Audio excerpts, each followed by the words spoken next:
नमस्कार दोस्तों, बहुत बहुत स्वागत है आप लोगों का सिंपल एजुकेशन में। दोस्तों, आज की इस वीडियो में हम बात करने जा रहे हैं कक्षा 11 के विद्यार्थियों के लिए हिंदी की पाठ्यपुस्तक अंतरा के दूसरे अध्याय दोपहर का भोजन के बारे में। यह अध्याय अमरकांत द्वारा लिखा गया है और इसमें गरीबी का दारुण चित्रण किया गया है। साथ ही सिद्धेश्वरी नामक एक महिला के माध्यम से दिखाया गया है कि किस तरह एक नारी अपने परिवार की रक्षा करती है गरीबी के दानव से। तो चलिए इस अध्याय को हम शब्द ब शब्द पढ़ेंगे और जानेंगे कि आखिर क्या बताने का प्रयास किया है अमरकांत जी ने अपनी इस अध्याय दोपहर का भोजन के माध्यम से गरीबी के बारे में। सिद्धेश्वरी ने खाना बनाने के बाद चूल्हे को बुझा दिया और दोनों घुटनों के बीच सिर रखकर शायद पैर की उंगलियों या जमीन पर चलते चींटे चींटियों को देखने लगी। अचानक उसे मालूम हुआ कि बहुत देर से उसे प्यास लगी है।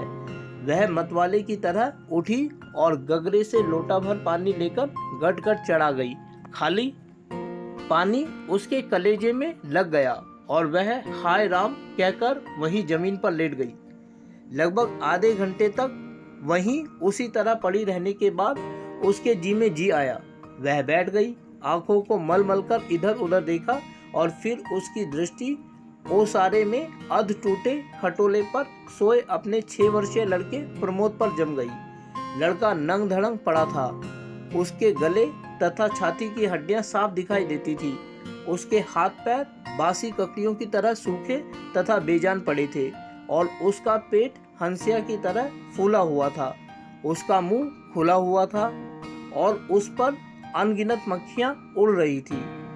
वह उठी, बच्चे के मुंह पर अपना एक फटा गंदा ब्लाउज डाल दिया और एक आध मिनट सुन्न खड़ी रहने के बाद दोपहर दरवाजे पर जाकर किवाड़ की आड़ से गली निहारने लगी। बाहर 12 बज चुके थे। धूप अत्यंत तेज थी और कभी कभी एक दो व्यक्ति सिर पर तौलिया या गमछा रखे हुए या मजबूती से छाता ताने हुए फुर्ती के साथ लपकते हुए सामने से गुजर जाते। 10-15 मिनट तक वह उसी तरह खड़ी रही। फिर उसके चेहरे पर व्यग्रता फैल गई और उसने आसमान तथा कड़ी धूप की ओर चिंता से देखा। एक दो क्षण बाद जब उसने सिर को किवाड़ से काफी आगे बढ़ाकर गली के छोर की तरफ निहारा तो उसका बड़ा लड़का रामचंद्र धीरे धीरे घर की ओर सरकता नजर आया। उसने फुर्ती से एक लोटा पानी ओसारे की चौकी के पास नीचे रख दिया और चौके में जाकर खाने के स्थान को जल्दी जल्दी पानी से लीपने पोतने लगी। वहां पीढ़ा रखकर उसने सिर को दरवाजे की ओर घुमाया ही था कि रामचंद्र ने अंदर कदम रखा। रामचंद्र आकर धम से चौकी पर बैठ गया और फिर वहीं बेजान सा लेट गया। उसका मुंह लाल तथा चढ़ा हुआ था। उसके बाल अस्त व्यस्त थे और उसके फटे पुराने जूतों पर गर्द जमी हुई थी। सिद्धेश्वरी की पहले हिम्मत नहीं हुई कि उसके पास जाए और वह वहीं से भयभीत हिरनी की भांति सिर उचका घुमाकर बेटे को व्यग्रता से निहारती रही। किंतु लगभग 10 मिनट बीतने के पश्चात भी जब रामचंद्र नहीं उठा तो वह घबरा गई। पास जाकर पुकारा, बड़कू बड़कू, लेकिन उसके कुछ उत्तर न देने पर डर गई और लड़के की नाक के पास हाथ रख दिया। सांस ठीक से चल रही थी। फिर सिर पर हाथ रखकर देखा, बुखार नहीं था। हाथ के स्पर्श से रामचंद्र ने आंखें खोली। पहले उसने माँ की ओर सुस्त नजरों से देखा, फिर झट से उठ बैठा। जूते निकालने और नीचे रखे लोटे के जल से हाथ पैर धोने के बाद वह यंत्र की तरह चौकी पर आकर बैठ गया। सिद्धेश्वरी ने डरते डरते पूछा, खाना तैयार है, यही लाऊं क्या? रामचंद्र ने उठते हुए प्रश्न किया। बाबूजी खा चुके, सिद्धेश्वरी ने चौके की ओर भागते हुए उत्तर दिया। आते ही होंगे। रामचंद्र पीढ़े पर बैठ गया। उसकी उम्र लगभग 21 वर्ष थी। लंबा दुबला गोरा रंग, बड़ी बड़ी आंखें तथा होठों पर झुर्रियां। वह एक स्थानीय दैनिक समाचार पत्र के दफ्तर में अपनी तबीयत से प्रूफ रीडर का काम सीखता था। पिछले साल ही उसने इंटर पास किया था। सिद्धेश्वरी ने खाने की थाली लाकर सामने रख दी और पास ही बैठकर पंखा करने लगी। रामचंद्र ने खाने की और दार्शनिक की भांति देखा। कुल 2 रोटियां, भर कटोरा पनियाई दाल और चने की तली तरकारी। रामचंद्र ने रोटी के प्रथम टुकड़े को निगलते हुए पूछा, मोहन कहाँ है? बड़ी कड़ी धूप हो रही है। मोहन सिद्धेश्वरी का मंझला लड़का था। उसकी उम्र 18 वर्ष थी और वह इस साल हाई स्कूल का प्राइवेट इम्तिहान देने की तैयारी कर रहा था। वह ना मालूम कब से घर से गायब था और सिद्धेश्वरी को स्वयं पता नहीं था कि वह कहाँ गया है। किंतु सच बोलने की उसकी तबीयत नहीं हुई और उसने झूठ मूठ कहा, किसी लड़के के यहाँ पढ़ने गया है, आता ही होगा। दिमाग उसका बड़ा तेज है और उसकी तबीयत 24 घंटे पढ़ने में ही लगी रहती है। हमेशा उसी की बात करता रहता है। रामचंद्र ने कुछ नहीं कहा। एक टुकड़ा मुंह में रखकर भरा गिलास पानी पी गया, फिर खाने में लग गया। वह काफी छोटे छोटे टुकड़े तोड़कर उन्हें धीरे धीरे चबा रहा था। सिद्धेश्वरी भय तथा आतंक से अपने बेटे को एकटक निहार रही थी। कुछ क्षण बीतने के बाद डरते डरते उसने पूछा, वहाँ कुछ हुआ क्या? रामचंद्र ने अपनी बड़ी बड़ी भावहीन आंखों से अपनी माँ को देखा, फिर नीचा सिर करके कुछ रोलाई से बोला, समय आने पर सब ठीक हो जाएगा। सिद्धेश्वरी चुप रही। धूप और तेज हो गई थी। छोटे आंगन के ऊपर आसमान में बादल के 1-2 टुकड़े पाल की नावों की तरह तैर रहे थे। बाहर की गली से गुजरते हुए खड़खड़िया इक्के की आवाज आ रही थी और खटोले पर सोए बालक की सांस का खरखर शब्द सुनाई दे रहा था। रामचंद्र ने अचानक चुप्पी को भंग करते हुए पूछा, प्रमोद खा चुका? सिद्धेश्वरी ने प्रमोद की ओर देखते हुए उदास स्वर में उत्तर दिया, हाँ खा चुका। रोया तो नहीं था? सिद्धेश्वरी फिर झूठ बोल गई। आज तो सचमुच नहीं रोया। वह बड़ा ही होशियार हो गया है। कहता था बड़का भैया के यहाँ जाऊंगा, ऐसा लड़का। पर वह आगे कुछ न बोल सकी, जैसे उसके गले में कुछ अटक गया। कल प्रमोद ने रेवड़ी खाने की जिद पकड़ ली थी और उसके लिए 1.5 घंटे तक रोने के बाद सोया था। रामचंद्र ने कुछ आश्चर्य के साथ अपनी माँ की ओर देखा और फिर सिर नीचा करके कुछ तेजी से खाने लगा। थाली में जब रोटी का केवल एक टुकड़ा शेष रह गया तो सिद्धेश्वरी ने उठने का उपक्रम करते हुए प्रश्न किया, एक रोटी और लाती हूँ। रामचंद्र हाथ से मना करते हुए हड़बड़ाकर बोल पड़ा, नहीं नहीं, जरा भी नहीं, मेरा पेट पहले ही भर चुका है, मैं तो यह भी छोड़ने वाला हूँ, बस अब नहीं। सिद्धेश्वरी ने जिद की, अच्छा आधी ही सही। रामचंद्र बिगड़ उठा, आधी खिलाकर बीमार डालने की तबीयत है क्या? तुम लोग जरा भी नहीं सोचते हो, बस अपनी जिद। भूख रहती तो क्या ले नहीं लेता? सिद्धेश्वरी जहाँ की तहाँ बैठी ही रह गई। रामचंद्र ने थाली में बचे टुकड़े से हाथ खींच लिया और लोटे की तरफ देखते हुए कहा, माँ पानी लाओ। सिद्धेश्वरी लोटा लेकर पानी लेने चली गई। रामचंद्र ने कटोरे को उंगलियों से बजाया, फिर हाथ को थाल में रख दिया। 1-2 क्षण बाद रोटी के टुकड़े को धीरे से हाथ से उठाकर आंख से निहारा और अंत में इधर उधर देखने के बाद टुकड़े को मुंह में इस सरलता से रख लिया जैसे वह भोजन का ग्रास ना होकर पान का बीड़ा हो। मंझला लड़का मोहन आते ही हाथ पैर धोकर पीढ़े पर बैठ गया। वह कुछ सावला था और उसकी आंखें छोटी थी। उसके चेहरे पर चेचक के दाग थे। वह अपने भाई की ही तरह दुबला पतला था, किंतु उतना लंबा ना था। वह उम्र की अपेक्षा कहीं अधिक गंभीर और उदास दिखाई पड़ रहा था। सिद्धेश्वरी ने उसके सामने थाली रखते हुए प्रश्न किया, कहाँ रह गए थे बेटा? भैया पूछ रहा था। मोहन ने रोटी के एक बड़े ग्रास को निगलने की कोशिश करते हुए अस्वाभाविक मोटे स्वर में जवाब दिया, कहीं तो नहीं गया था, यहीं पर था। सिद्धेश्वरी वहीं बैठकर पंखा झुलाती हुई इस तरह बोली जैसे स्वप्न में बड़बड़ा रही हो। बड़का तुम्हारी बड़ी तारीफ कर रहा था, कह रहा था मोहन बड़ा दिमागी होगा, उसकी तबीयत 24 घंटे पढ़ने में ही लगी रहती है। यह कहकर उसने अपने मंझले लड़के की ओर इस तरह देखा जैसे उसने कोई चोरी की हो। मोहन अपनी माँ की ओर देखकर फीकी हंसी हंस रहा था और फिर खाने में जुट गया। वह परोसी गई 2 रोटियों में से एक रोटी कटोरे की 3/4 दाल तथा अधिकांश तरकारी साफ कर चुका था। सिद्धेश्वरी की समझ में नहीं आया कि वह क्या करे। इन दोनों लड़कों से उसे बहुत डर लगता था। अचानक उसकी आंखें भर आई। वह दूसरी ओर देखने लगी। थोड़ी देर बाद उसने मोहन की तरफ मुंह फेरा। वो लड़का लगभग खाना समाप्त कर चुका था। सिद्धेश्वरी ने चौंकते हुए पूछा, एक रोटी देती हूँ। मोहन ने रसोई की ओर रहस्यमय नेत्रों से देखा, फिर सुस्त स्वर में बोला, नहीं। सिद्धेश्वरी ने गिड़गिड़ाते हुए कहा, नहीं बेटा, मेरी कसम, थोड़ी ही ले लो। तुम्हारे भैया ने एक रोटी ली थी। मोहन ने अपनी माँ को गौर से देखा, फिर धीरे धीरे इस तरह उत्तर दिया जैसे कोई शिक्षक अपने शिष्य को समझाता है, नहीं रे, बस।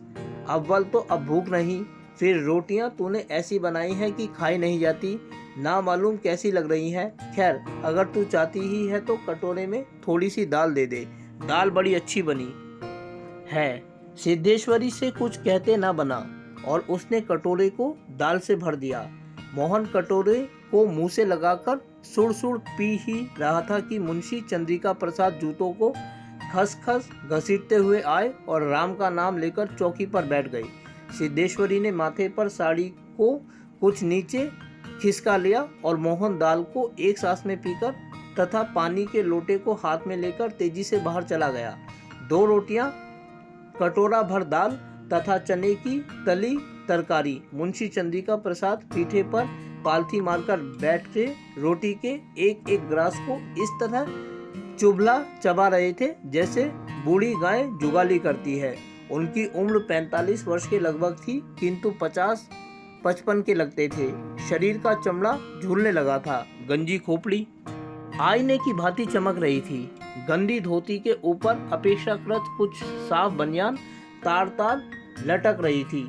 मुंशी जी ने कटोरे को हाथ में लेकर दाल को थोड़ा सुड़कते हुए पूछा, बड़का दिखाई नहीं दे रहा। सिद्धेश्वरी की समझ में नहीं आ रहा था कि उसके दिल में क्या हो गया है, जैसे कुछ काट रहा हो।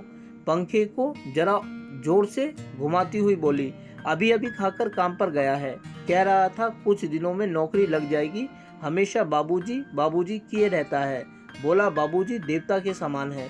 मुंशी जी के चेहरे पर कुछ चमक आई। शर्माते हुए बोले, ऐसा क्या कहता था कि बाबूजी देवता के समान है? बड़ा पागल है। सिद्धेश्वरी पर जैसे नशा चढ़ गया था। उन्माद की रोगिणी की भांति बड़बड़ाने लगी, पागल नहीं है, बड़ा होशियार है। उस जमाने का कोई महात्मा है। मोहन तो उसकी बड़ी इज्जत करता है। आज कह रहा था कि भैया की शहर में बड़ी इज्जत होती है, पढ़ने लिखने वालों में बड़ा आदर होता है, और बड़का तो छोटे भाइयों पर जान देता है। दुनिया में वह सब कुछ सह सकता है, पर यह नहीं देख सकता कि उसके प्रमोद को कुछ हो जाए। मुंशी जी दाल लगे हाथ को चाट रहे थे। उन्होंने सामने की ताक की ओर देखते हुए कुछ हंसकर कहा, बड़का का दिमाग तो खैर काफी तेज है, वैसे लड़कपन में बड़ा नटखट भी था, हमेशा खेलकूद में लगा रहता था। लेकिन यह भी बात थी कि जो सबक मैं उसे याद करने को देता था उससे बर्राक रखता था। असल तो यह है कि तीनों लड़के काफी होशियार हैं। प्रमोद को कम समझती हो? यह कहकर वह अचानक जोर से हंस पड़ी। मुंशी जी 1.5 रोटी खा चुकने के बाद एक गिलास से युद्ध कर रहे थे। कुछ कठिनाई होने पर एक गिलास पानी चढ़ा गए, फिर खर-खर खांसकर खाने लगे। फिर चुप्पी छा गई।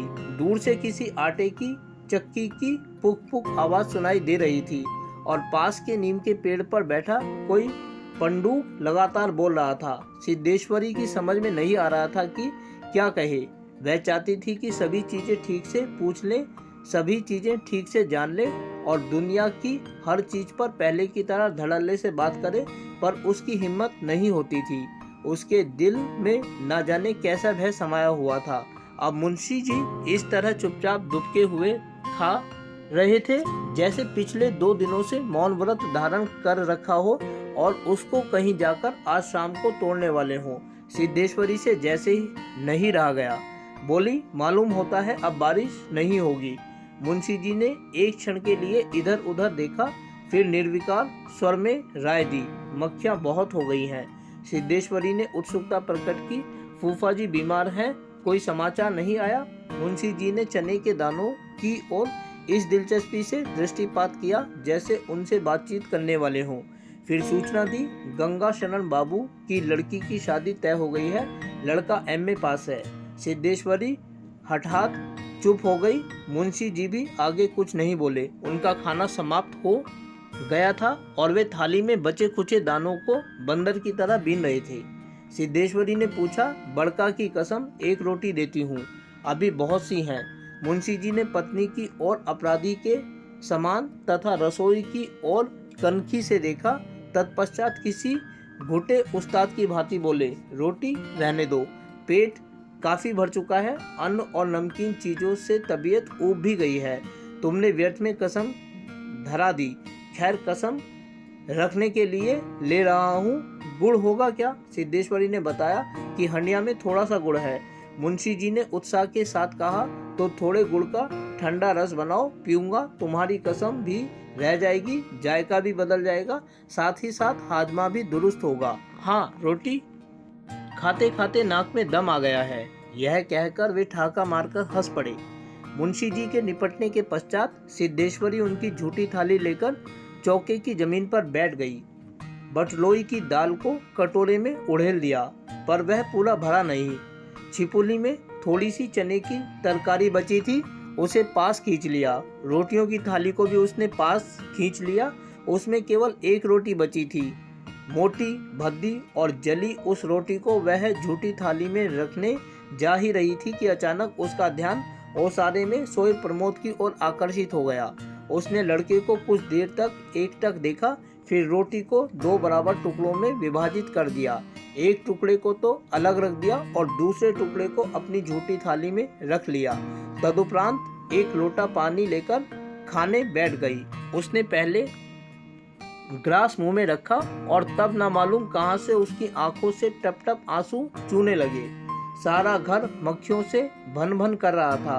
आंगन की अलगनी पर एक गंदी साड़ी टंगी थी, जिसमें कई पैबंद लगे हुए थे। दोनों बड़े लड़कों का कहीं पता नहीं था। बाहर की कोठरी में मुंशी जी औंधे मुंह होकर निश्चिंता के साथ सो रहे थे, जैसे 1.5 महीने पूर्व मकान किराया नियंत्रण विभाग की क्लर्की से उनकी छटनी न हुई हो और शाम को उनको कोई काम की तलाश में कहीं जाना न हो। तो दोस्तों, ये था अमरकांत द्वारा लिखा गया कक्षा 11वीं के विद्यार्थियों के लिए अध्याय दोपहर का भोजन। इसमें एक ऐसी स्त्री का चित्र प्रस्तुत किया गया है जिसके परिवार में दोपहर के भोजन का समय हो गया है, रोटियां कम है, सब्जी भी कम है, लेकिन वह अपने परिवार के सदस्यों को एक एक करके भोजन कराती है और जब खुद का नंबर आता है तो अपनी भूख को आधा ही पूरा कर पाती है। दोस्तों, उम्मीद करता हूं कि आप लोगों को यह वीडियो अच्छी लगी होगी और साथ ही आप लोगों से अनुरोध करता हूं कि यदि वीडियो अच्छी लगी तो वीडियो को लाइक और चैनल को सब्सक्राइब जरूर करें। इसके अलावा आगे आने वाले अन्य दिनों में अन्य वीडियोस को देखने के लिए जुड़े रहें मेरे साथ मेरे इस यूट्यूब चैनल पर, जिसका नाम है सिंपल एजुकेशन। फिलहाल आप लोगों से विदा लेना चाहूँगा। वीडियो को देखने के लिए आपका बहुत बहुत धन्यवाद।